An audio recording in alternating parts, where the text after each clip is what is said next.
राधे राधे दोस्तों। कैसे हो आप सभी? उम्मीद है अच्छे होंगे। मैं आपकी दोस्त भूमिका लेकर आई हूँ आपके लिए Shrimad Bhagavad Gita series. Last episode में हमने श्रीमद् भागवत महापुराण के प्रथम स्कंद के द्वितीय अध्याय के बारे में बात की थी। अब हम बात करने जा रहे हैं श्रीमद् भागवत महापुराण के प्रथम स्कंद के तृतीय अध्याय के बारे में, जो कि है भगवान श्री हरि के अवतारों का वर्णन। तो शुरू करते हैं। सूत जी कहते हैं, जब सृष्टि के आदि में भगवान ने लोगों के निर्माण की इच्छा की तो उन्होंने अपनी माया से संयुक्त होकर पुरुष रूप में अवतार लिया। उनका यह पुरुष रूप 16 कलाओं, 10 इंद्रियों, 1 मन और 5 महाभूतों जल, पृथ्वी, अग्नि, वायु और आकाश से परिपूर्ण था। तब वे क्षीर सागर में शेषनाग की शैया पर शयन कर रहे थे। उस समय भगवान ने अपनी योग निद्रा का विस्तार किया। उनकी नाभि से निकले कमल पुष्प पर प्रजापति ब्रह्मा प्रकट हुए। यह पुरुष रूप भगवान नारायण का विराट रूप था। इसी विराट रूप से तीनों लोगों स्वर्ग, पृथ्वी और पाताल की कल्पना की गई है। भगवान का यह विशुद्ध सतत्व श्रेष्ठ रूप है। भगवान के इस स्वरूप में हजारों सिर, हजारों हाथ, हजारों पैर, जांघें, भुजाएं, कान, मुख, आँखें, नासिकाएं आदि हैं। भगवान का यह विराट रूप नारायण विविध अवतारों को जन्म देता है। लाखों जीव योनियों में इसी नारायण का सूक्ष्म अंश विद्यमान है। सबसे पहले भगवान ने कौमार सर्ग में सनकदन, सनादन और संत कुमार नाम के 4 ब्राह्मणों के रूप में अवतार लिया और अखंड ब्रह्मचर्य का कठोर व्रत का पालन किया। दूसरी बार जल में डूबी हुई मछली के उद्धार के लिए शुकर का अवतार लिया। तीसरा अवतार देवर्षि नारद के रूप में लिया और नारद 5 रात्र का उपदेश दिया। चौथा अवतार नर नारायण के रूप में उन्होंने धर्म की पत्नी मूर्ति के गर्भ से लिया। इस समय उन्होंने ऋषि रूप में मन और इंद्रियों को नियंत्रण अर्थात संयम करने का कठोर तप किया। पांचवें अवतार में वे सिद्धों के स्वामी कपिल के रूप में आए। छठे अवतार में के रूप में वे अपने अनसुईया के पुत्र दत्तात्रेय बने। सातवां अवतार उन्होंने यज्ञ के रूप में ऋषि प्रजापति की पत्नी आकुति के गर्भ से लिया और अपने पुत्र यम आदि देवताओं के साथ मिलकर स्वयंभू मनवंतरम की रक्षा की। आठवां अवतार ऋषभदेव के रूप में राजा नावी की पत्नी मैरुदेवी के गर्भ से लिया और आश्रम वासियों को परमहंसों का मार्ग दिखाया।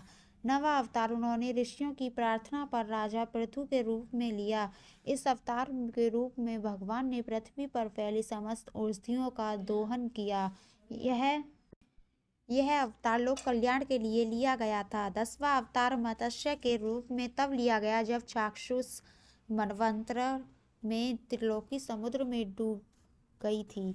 उस समय पृथ्वी पर नौका पर बैठकर भगवान ने अगले मनवंतर के अधिपति वैवस्वत मनु की रक्षा की थी। जिस समय देवता और दैत्य समुद्र मंथन कर रहे थे तब भगवान ने कश्यप रूप में 11वां अवतार लिया था और मंदरांचल पर्वत को अपनी पीठ पर धारण किया था।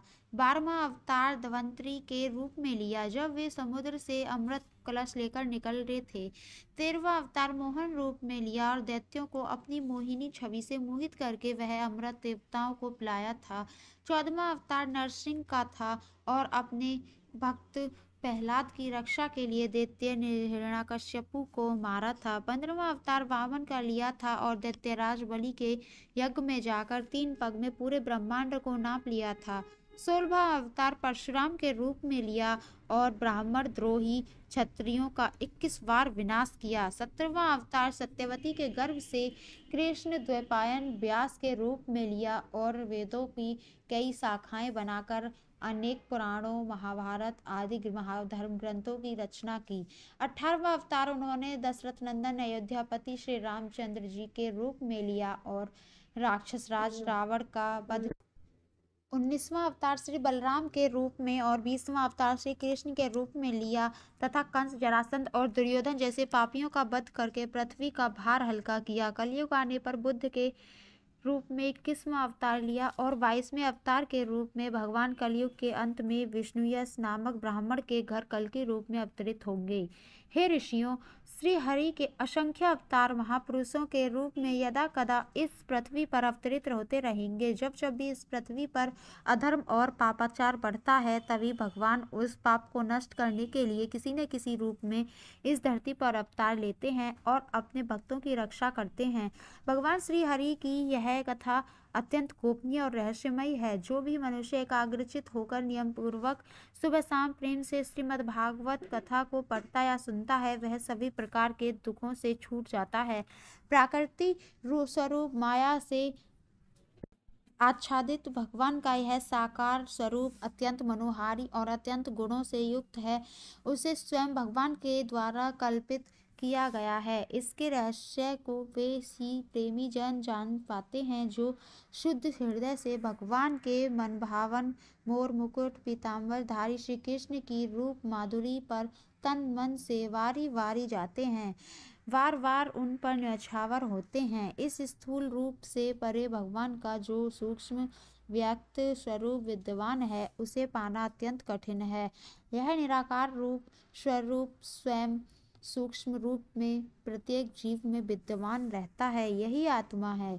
इसी के प्रवेश से एक नए जीव का आविर्भाव होता है और इसी के चले जाने से जीव की मृत्यु हो जाती है।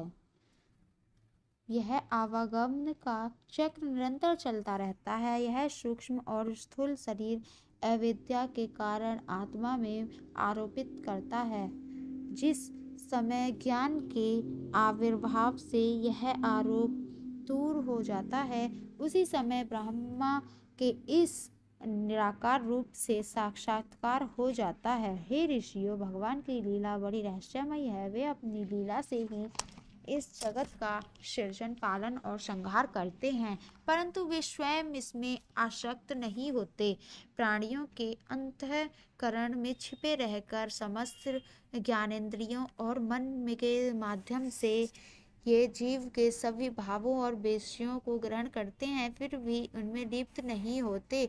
जैसे हम लोग जादूगर के करतबों को अपने खुली आंखों से भी देख नहीं समझ पाते, उसी प्रकार दुर्बुद्धि व्यक्ति अनेकानेक तर्कों से भी परमात्मा की लीलाओं को नहीं समझ पाते।